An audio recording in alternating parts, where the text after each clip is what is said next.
Thank you everyone for joining us today and coming to part 3 of our remote property management series. My name is Fiorello. I'm the Vice President of Marketing for CallPotential. And with me today, I have Giuffre, the Senior Director of Business Operations for Mini Mall Storage. Thank you for having me, Holly. Thank you for coming. I see Mini Mall mentioned everywhere. I told you this last time we talked, and your growth is super impressive. There might be some people on the webinar who are not as familiar with Mini Mall. Could you give them just a little bit of background? Sure. Yeah. So Mini Mall founded in January of 2020, kind of right before COVID hit. So essentially, our model was to bring a consolidated approach to the Canadian market. When we were doing some exploration into self-storage in Canada, we saw that Canada for a large part was unconsolidated in a lot of secondary, tertiary markets. So that was our fund approach and kind of where the idea stemmed from. Where we really started, Mini Mall name's been around for over 30 years. My grandfather, Joe Juffrey, had some storage here in Calgary, Alberta, in Canada. He was 94 and decided to retire. So that was our first property that we purchased. I still think it was probably one of the most entertaining deals to date. So great family roots coming back into storage. So it was it made sense for us having our multifamily side through the Avenue Living Group to kind of expand our operation. And so far it's been a blast. The goal at the start was to acquire 25 to 50 properties over a 5-year time span in Canada, and it happened a lot quicker than we thought. So just after about 2 years, it led us into exploring kind of the U.S. market and what that had to offer. And here we are 8 months in with just over 60 properties now in the US as well. So yeah, the growth has been a blast, and same model there, trying to consolidate those secondary, tertiary markets. Wow, yeah, that's amazing. How many locations did you say you had in Canada as well? So all in all, in North America, we're now over 120. Wow, congratulations. Yes, so 2 years and 8 months, a lot faster than we thought our original 25 goal was going to be. So yeah, it's been a blast. That is great. I'm very excited for you. So what have been some of the challenges so far with coming to a new market country? Yeah, I mean, we kind of had a few. I think, first and foremost were some of the legal challenges. Canada has been, quite easy to operate on that standpoint. We can run very consistently across all of our provinces, where the US, state by state, there's a lot of differences. Thankfully, within our organization, we utilize a lot of shared services between groups. So we've got our Avenue team that we can piggyback off of, and they've been a great support for us. So they have an in-house legal counsel. They've helped kind of transact, throughout Avenue's history on the multifamily side. They do have some experience in the US on the multifamily side as well. So they were a great help in kind of slingshotting our growth in the US, making sure that we were adhering by state laws, because I probably would have overlooked them if I was doing it myself. So that was definitely a piece that helped. So yeah, that was a big one. And then of course, just the synergies between both groups, that shared services is front of mind at all times. They've been hugely important in our success in Canada. And we knew, the US is no different. So a little more challenging, if anything. So, we've been able to utilize their legal team, as I mentioned, their human resources group, their call center, the insurance team. So a lot of the services that they've been able to provide have really helped us in growing. And I would say, at the moment, there isn't really a huge amount of challenge for us. The deals are coming in at a good pace. If if we could move faster, we would. Yeah. Would you have any advice for someone scaling as quickly as you are? Yeah, I mean, for us, it was technology, I think, was a big piece. I think, adapting that new model has been a huge success for our fund and making it more manageable. I think if we had to deploy a resource at every one of our facilities, it would have taken a lot longer. So especially in that secondary, tertiary market approach, it's not a possibility for a lot of folks to be able to do that. So if you're looking to scale, definitely invest in technology to make your operation streamlined and, hopefully, be able to leverage some good connections. The incredible segue right into the remote property management model. Are you using that at some of your locations? Yeah, so our approach to that model, we like to call it our hub and spoke model. So when we go out to these secondary, tertiary markets, we like to buy as much as we can in the area. The more we can get, the more efficient our operation runs. So we'll have typically one primary asset supporting kind of the group of assets in the area. It's where we house kind of our staff, dispatch from there, and really where a lot of the in-person business gets done. And from the other markets, we're able to support through technology, through our call center, automatic gate systems, camera systems, you name it. So that's where we found some good efficiency. For us, I think people still like to see a friendly face across the desk. The market hasn't shifted completely for us in some of these secondary markets to fully automated. So we've taken that hybrid approach, and yeah, it's been great for us. Yeah, I think that's a really good point, that there are some markets that are not necessarily, wanting fully automated, not having a person to talk to. Um, how has technology played a role in how you are onboarding new tenants?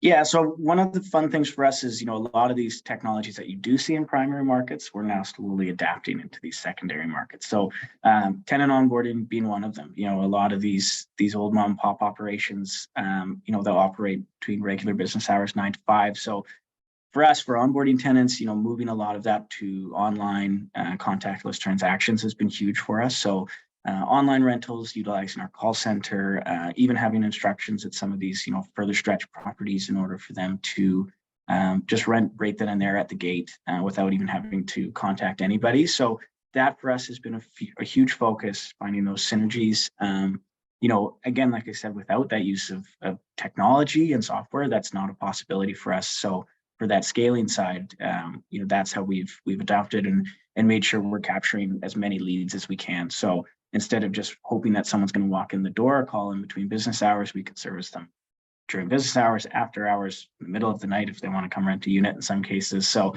that has been a huge piece for us. In terms of you keep referencing your call center. That's a somewhat new initiative for you guys, right?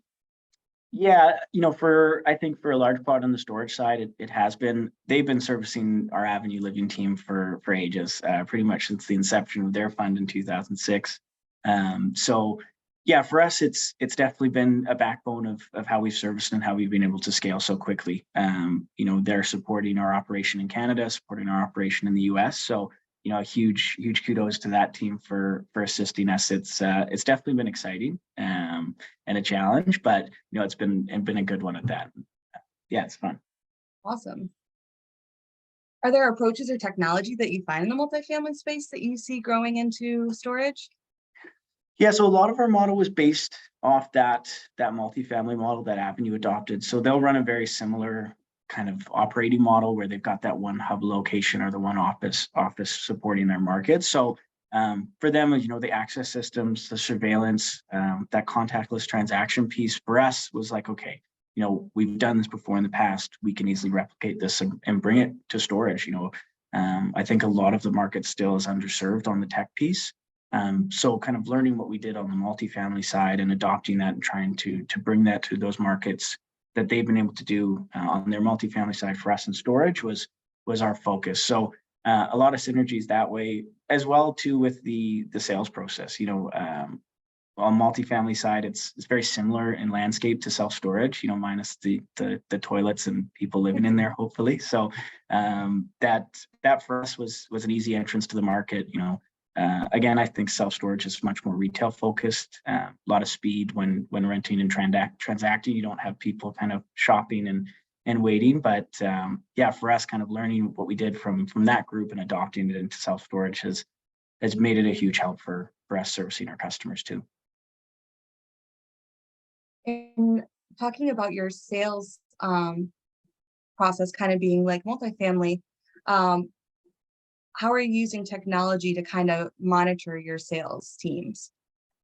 Yeah, so in the beginning, a lot of it was split between our call center and our local team. So one team operating on their PM software, the call center operating on their team. So for us in the start, it was a bit of a challenge trying to find that synergy between both. We've since deployed CallPotential Lead Manager, kind of bringing that one hyper focus for both groups, and it's been hugely efficient for our team to transact at that level. So for people calling into the call center, we want them to feel like they're talking to someone who's sitting right at the store. So having the information ready at kind of their fingertips, being able to sift through stores super easily, has made those call times much quicker. They're able to service much better. We've seen move-ins increase. And then when they have to put in a reservation or a lead, they put it into our system, and what they see is what our team sees. So we've been able to use that approach, and our conversion rates have skyrocketed since. We're seeing in some markets 15 to 20% just from being on that one system. So in the early days, yeah, we definitely had a lot to learn. We still have a lot to kind of learn and continue to adapt and kind of make that process perfect, as we'd like to call it. But yeah, that's how we manage our sales process currently. That's awesome. Thank you for sharing the stats too. It's really great to hear. We talked onboarding and customer service. How about payments? Have you changed your approach with technology and payments? Is that the contactless? Yeah, a large part of that has been that push for contactless. With our growth pace and kind of the nature of the assets that we're acquiring, like the secondary, tertiary assets, when we come in, I would say the large majority of our tenants are on cash or check. And our operating focus is, okay, let's get everyone over to auto bill and kind of make our best effort. So, we can do that either at the store level, through our call center, or through CallPotential, or just tenant communication. So we kind of utilize that approach, and the more we push people over to that system, the easier it gets for us to operate. So all in all, with kind of all three of those combined and getting people over, for us, it's much more consistent on the collection side. And then, with that on top, we've got delinquency manager from your group as well that we've implemented. That's been in place for quite some time. And it's just, really helped our team stay focused. Our goal is to have our teams focus on sales and service. We don't want to waste a lot of time on payments and chasing after delinquency. We'd rather be closing leads. So with the automatic payment side, the delinquency piece coming in and doing the automation on that side, the automated calls, the automated texts, emails, it's been able to kind of take that stress off our staff. They're still involved, just not as aggressively, I would say. And since implementing the software and the auto bill push, our collections month over month have averaged above 95% for almost a year now. So yeah, it's been huge to help that success, and less auctions. Yeah, that's awesome. Question here from David: what is your approach to management software? There are plenty type of applications, but don't lend themselves to scaling, especially intra-facility management and optimization. That's a good question. I mean, we're utilizing SiteLink at the moment. So we've got it split between our Canadian operation and our American operation. I mean, it does take some tweaking, especially when you start to hit scale. You can kind of get that more customized approach on how you do it. But I would say we've had to adapt, a lot to make it efficient and make it work for us. So I bet if you looked at some of our peers in the industry, they use it a different way and we use it our way. So I think you got to find something that works for you and kind of make that software cooperate. Or, and I think it goes for all. It's not just the PM softwares, it's our call center software at the same time as well. Not always going to want to cooperate or scale with you. So you kind of have to force it to work with you. We're getting into a couple more call center questions here. Before that, one more software question. Mary would like to know, which software do you think works best for remote management? I think a multitude. I think, if I can't say we use one software in particular, we use a whole bunch. And I think, that's the beauty of our industry. We've got a lot of options to pick from. So, on the PM side, we're utilizing SiteLink. A lot of our tenant communication, we're using CallPotential. Revenue management, we've got Veritech in place, gate systems, camera systems, you name it, we've got pretty much a ton running. The API, it lets all of our systems work together. And I think that's been a huge help. So you don't necessarily have to pick one. You can pick a bunch and they all operate kind of seamlessly together. So that's been our approach, and it's been great. A good stack. Yeah, it's a lot. There's a lot going on behind the scenes. Yeah. But we'll move into the call center side because we're getting some questions on that. What's been the biggest challenge to running your own call center? Um, I think it has been that pace of growth for us. You know, in the early days, we didn't really know how quick we were going to grow, anything of that nature. And they're supporting Avenue. You know, Avenue has thousands of tenants on their side as well. So for us, it was kind of managing those call volumes, especially in the early days. I would say those were the most challenging. We didn't know when people were going to call in, when we'd see spikes. You know, it could be any moment of the day. And if you don't have the correct amount of agents on, calls get dropped. So I would say as we continued to scale, it only got easier because we could have more agents online. And then consistency. You know, we really want to make sure that when every customer calls in, no matter wherever they're calling from, they're going to get that same sales experience. You know, our agents are educated and experts. So making sure, for us, our responsibility is to make sure the agents have the right tools. The more you can help them, the better everything's going to be. So, finding that synergy between both teams is hugely important as well. You know what? It's easy to say, well, we've got our field team and our call center team. Well, really, they're one team working together, and that's the way we have to look at it. And so I would say, yeah, just the pace of growth. We're doubling call volumes now every month, making sure we want to service 98, 99, 100% of those calls. We never want one to drop. So as we continue to grow, that call volume is only going to get more challenging. So. But they're up to task on it. They've been fantastic to work with, and super fortunate we have an in-house call center as well. So. Yeah, that's a huge strength. Yes. Another question is if you found a healthy balance between number of agents versus number of locations. I'd say it's a tough one to answer, directly to the agent. Depends very much market on market of what you're looking at. We try and find a balance between our unit count and square footage. So we'll take, that approach in our way of, okay, how many units can one person service, and find a number we're comfortable at. And then same thing on, the maintenance side is, is it more efficient for us to in-house a maintenance team or dispatch and contract out some service as well. So it totally depends on the market. I would say for us, as soon as we kind of get to that 5-store mark, we're looking at creating that hub location. But yeah, it's a tricky one to pinpoint. I don't think I can put, as soon as we get this, we put 5. It totally depends. It's like a good, the hub and spoke visual is. Yeah. Yeah. I think this is kind of a similar question, but this is around cost break-even point. How many units facilities make the transition to call center economically feasible?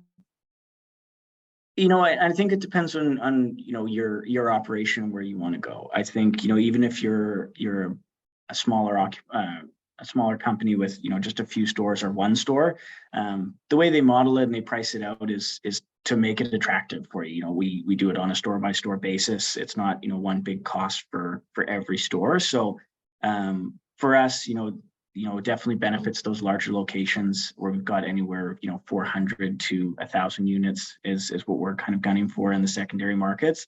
We still have, stores that are smaller than that still utilize the software. So, it depends on what direction you want to kind of see your operation go. I think it's more, the more software you can implement, the better your customer service is going to be, and the more you can find efficiencies in other routes. For us, it's been a huge piece and kind of ensuring we get the highest return for our buck on our investment into technology. Perfect. Jeff would like to know if you're using a kiosk to greet clients, and if not, what are other options? So we have 3 kiosks. So we've tried to steer away from them. I think, with us having our call center team, we don't necessarily need them. We do use them in a couple markets. They work great. So I'm not an expert on the kiosk. I'll openly say that one. I think, for us with the call center team, they've been able to operate almost like there is one there. They just jump on the phone and they can service the same way a kiosk would.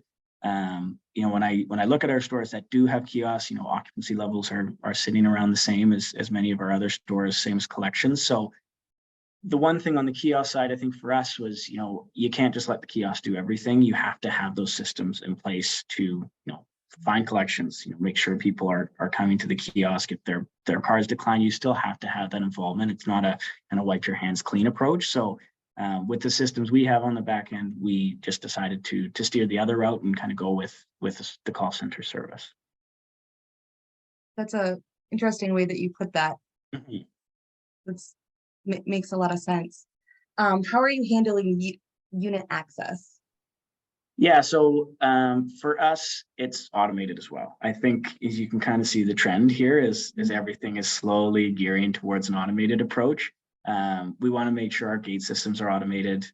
We don't, a lot of the buildings we acquire, we see it all swing gates, no gates at all, anything. So we deliver kind of that one consistent model where, you've got the one gate system slides open for every tenant. It's a great way to manage collections as well. So there's that piece on the collection side of making sure if tenants are overdue, they can't access the facility until they paid their bill. So then on the kind of unit side, we do have a couple e-locks at some locations. We're exploring that option for us at the moment. One thing we have to be mindful here in Canada is our winters are very cold. Sometimes technology doesn't like to cooperate in the severe cold. So we do utilize Da Vinci locks at the moment. We've deployed that through our American team. One of our colleagues, Nate, kind of kicked off that project for us. And for us, that's been great. So we can use the Da Vinci lock to overlock, secure unrented units. So when a tenant comes in, we can hand them the code. When they pay, we can give them the code. They can spin that dial, get the lock off, throw it in the Dropbox. And it's that extra guarantee for us that, especially for the hub and spoke model, that our units are protected. And when someone comes in, they're not going to be, opening up a scary site when they throw their stuff in there. So that's how we're managing that. How do, if you do, any of the automated systems in your software help expand your agent's abilities, collections, rentals, leads, etc.? Yeah, good question. I think for us, it's totally been finding efficiencies. I would say, our field team's phenomenal. I think without them, our growth wouldn't have been possible. We put a lot of time and effort and training into making them kind of as effective as they can be. I think for the one side is you're going to see a lot more effective communication between tenants and agents. So handing them, all the resources they need to kind of service tenants appropriately in the right way. And that, on every side, it's taking a lot of strain off manually doing the process so they can start dealing with kind of what they've been trained to do. We call it like our objection training. So on the revenue management side, they don't have to pick and choose. The systems do it for us. So it's not a personal thing when it comes to a rate increase, and they can deal with the objectives better. On the sales process, it's streamlined so they can put leads, reservations, move-ins much more efficiently and quicker on the tenant, giving them, all the right information. So really the software is giving them the tools to be more efficient. They still have to close, they still have to collect, but they've got kind of a lot of simpler process in doing it than from having nothing. What chat services do you use, if any? So we have been using a couple. It's one that we've been trialing for a while, since probably the last time I was at the SSA last year. We've been looking into that chat service. So we've juggled a couple. Currently, we've got an API with our Facebook page for our company. So the one beauty again of having our call center in-house is they're not only managing calls for us, but they can manage chats, and we can utilize some automation. So kind of having those self-learning bots trying to service, we hybrid between both. So we automate as much as we can, trying to ensure that the conversation goes right with the bot. As soon as it kind of senses that it's not, we'll have an agent pick it up. So I would say we're still trialing softwares. We're not sure if we're going to stick to one just yet, but yeah, we're kind of in that exploratory phase on the chatbots. As a marketer, let me just say how much I love that the messages go straight to the call center. Yeah. There's been times in the past where I've done marketing for Phil's facilities, and that's, customer service coming in. So then you got to call the location and you got to figure out, what needs to be responded. So I love that you guys did that. Well, it's speed too. I think a lot of part for the rental side of our business, people aren't that patient in storage. That's one thing I've learned from kind of moving from the multifamily side is no one's going to wait to find, that ideal storage unit. It's speed, it's cost, they want that convenience. So if someone gets that chatbot and they don't answer it, and that tenant's just sitting there, they're going to pick up the phone and call peer or a competitor, and you'll lose that rental. So I would say, that's one of the things. If you are going to deploy that chat, you need to have someone on the other end who can quickly service that customer, or else you just risk losing them right there. Their patience is gone. They don't even look on through your website. So you got to make sure you manage it. But yeah, it's great at answering tenant questions. The moment of truth. Yes. Unattended facilities are on the rise. Why do you think that is? For us, I would say a large part has been COVID. So with COVID up here in Canada, when we first started our operation, we had to make a big shift, to shut our doors at a lot of locations. And I think that for us was that intro to how effective technology can be within the self-storage industry. So I think that definitely pushed a lot of folks to at least explore what options they had for automating their rental processes, their collection processes, and just their general storage services. And just finding those efficiencies. I think again, the more you can kind of take that human side out of it and kind of let the computers and the tech do it themselves and take that emotional response out, I think it's a huge piece. So they're finding, higher returns on their rents, their yields. So I think that's why it's been attractive for some big operators. And I think why we'll continue to see the shift is that's more effective for tenant communication, for their experience, and staff as well. Keeps them focused. How do you keep your facility secure? Do you use technology? Yes, we use a lot. So Is that a loaded question?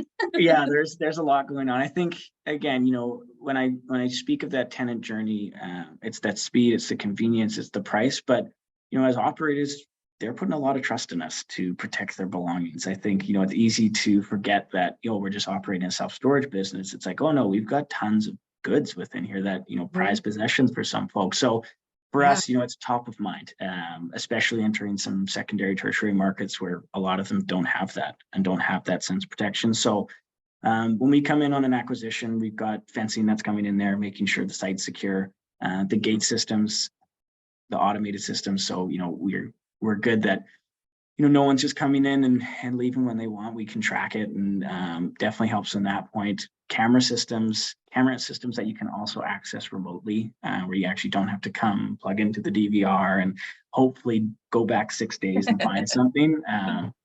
For us, that's been giving them peace of mind, and then really having the team take pride in their properties. I think that's a huge piece of it as well. I mean, technology can get you so far, but it's still that human aspect of having a presence, having them do their site walks, ensuring that the site's secure. So, tech is great, but you still need, to have that reassurance from the staff that the site's in good standing, and know that, they've got belongings to protect for people.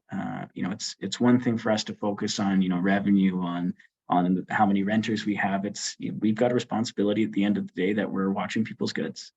So yeah, it's huge for us on that front.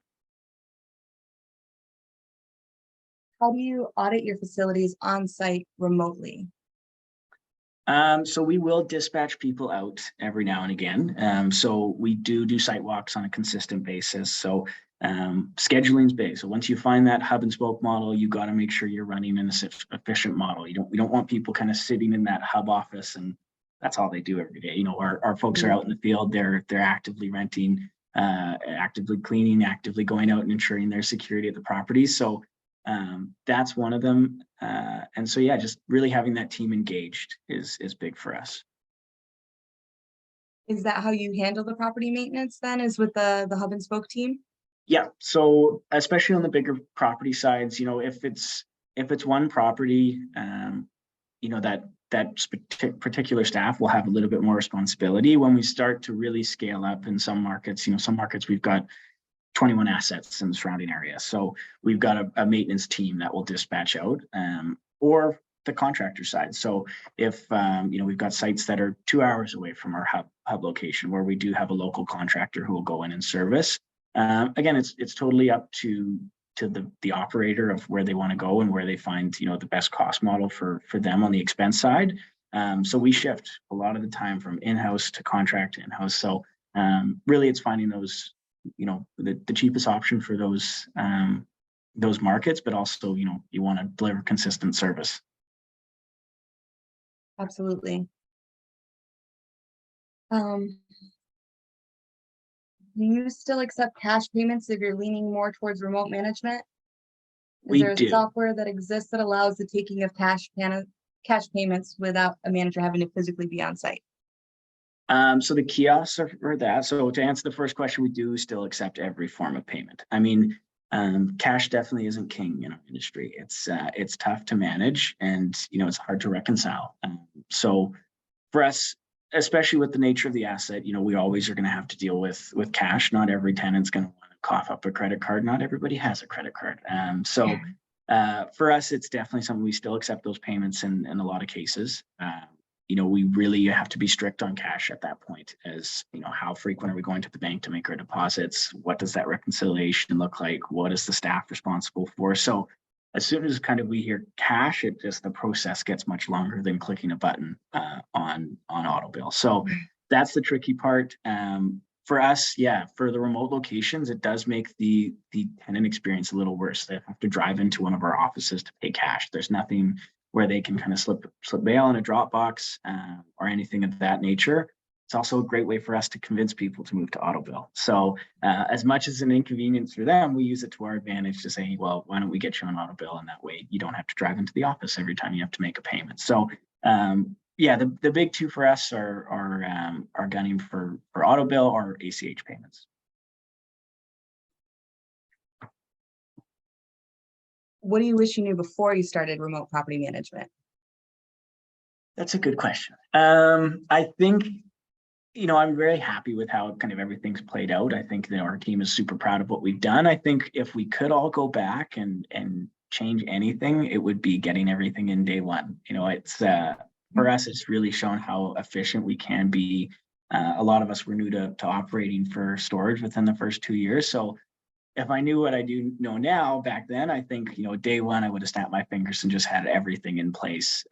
But, you know, it was that discovery phase that made it a lot of fun for us to grow. And you know, it's been, you know, in all honesty, I wouldn't change anything. I'm super happy. But if I could deploy more tech early on, I would have. More tech earlier? Oh, yeah.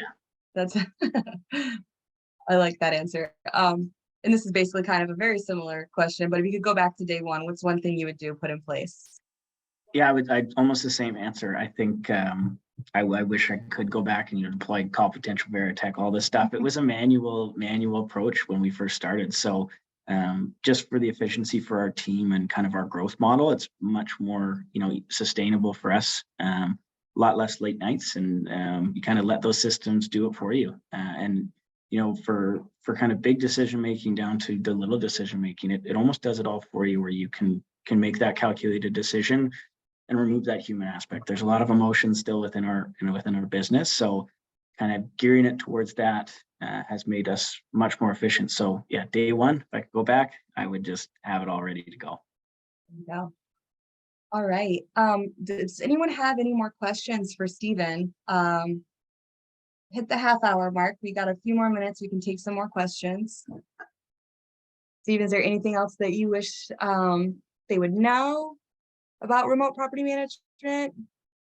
Any cases that you shouldn't do it? To take a look at it. I mean, you know, it's easy to get kind of afraid of change, and you know, things work efficiently, and you know, why look at it? I would say explore it. You know, if you've got cold feet, definitely take a look. If you're going to the SSA, stop by the booths and just see what it can do for you.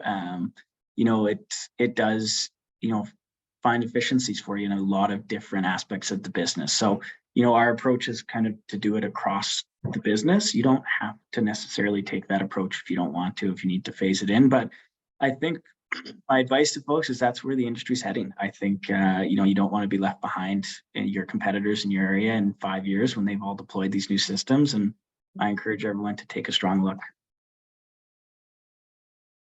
How do you find boots on the ground people for your facilities? So as I mentioned earlier in the call, we do have our in-house HR through the Avenue side. it's not always easy.